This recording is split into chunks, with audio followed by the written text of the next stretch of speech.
mentality that these games can be very singular, even within a series. How important is it that the rest of the group embrace it, or are they already on that way?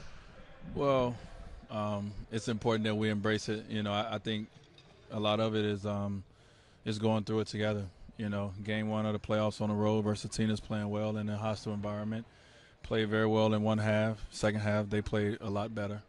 And you try to learn from it. You listen to the coach about what we're trying to do different. You come out and try to apply it.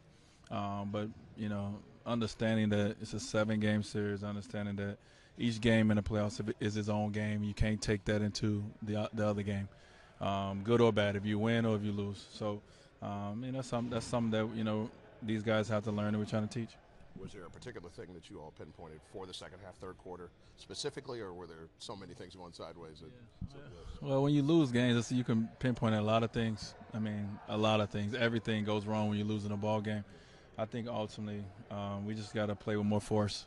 I felt, and we all felt that we kind of was laying back a little bit. And we just got to pick up our pressure, pick up our intensity a little more.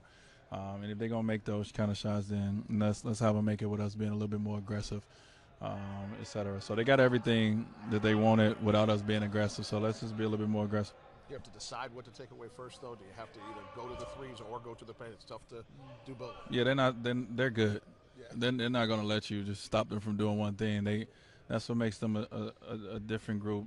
From the standpoint of that's what made Golden State special for all these years, is they had other things to go to, and people just was worried about the three. Their ability to back cut, their ability to have multiple guys score, bring different things to the game. All those things is what makes them very good. So, but ultimately, they're beatable, just like every other team. You just got to figure it out. And we had one game to try it. It didn't work. Now we got another game to try it at their home floor and see if that works. Talk about the force and having that force from the start. Is it one of those things that against a team like this, that force needs to be there for 48 minutes? You cannot take any second of the game off, basically. Well, we're gonna go as close as 48 as we can. Let's try that. Let's go about 42 to 48. It's a couple minutes out there. You just ain't gonna be going full steam. But I think it was a great learning moment for these guys if we come out and apply what it is. From the standpoint of how the game is approached. We got a lot of guys who haven't been in situations playing a lot of minutes, and that we're counting on to be productive on both ends of the floor. So you got to be patient with them as well if that's the case.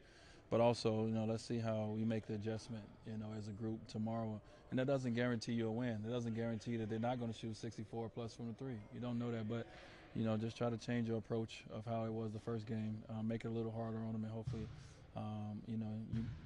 you're better than you was the first game. I'm not asking for specific X's and O's, but did you guys see today different ways that you could approach Ben Simmons to try to slow him down a little We seen ways that we want to guard him, but Ben is great, man. The way he sees the floor, the way he's attacking. I mean, he's quick, he's athletic, and he's patient as well. So as well as you're playing the game, you got to try to play a better game with him. He plays the game with you as well. He kind of lulls you to sleep, and then he boom, and it's over. So Ben is Ben. It's the other guys that we got to kind of worry about and focus on a little bit more than Ben. Ben is going to do Ben, just like LeBron is going to be LeBron, and those kind of guys. But you got to key on those other guys a little bit more and try to limit them their touches, because Ben's going to have the ball in his hand all game as well. bit? Did you expect that from him, what he did? Did you expect that on that stage from him, given his age?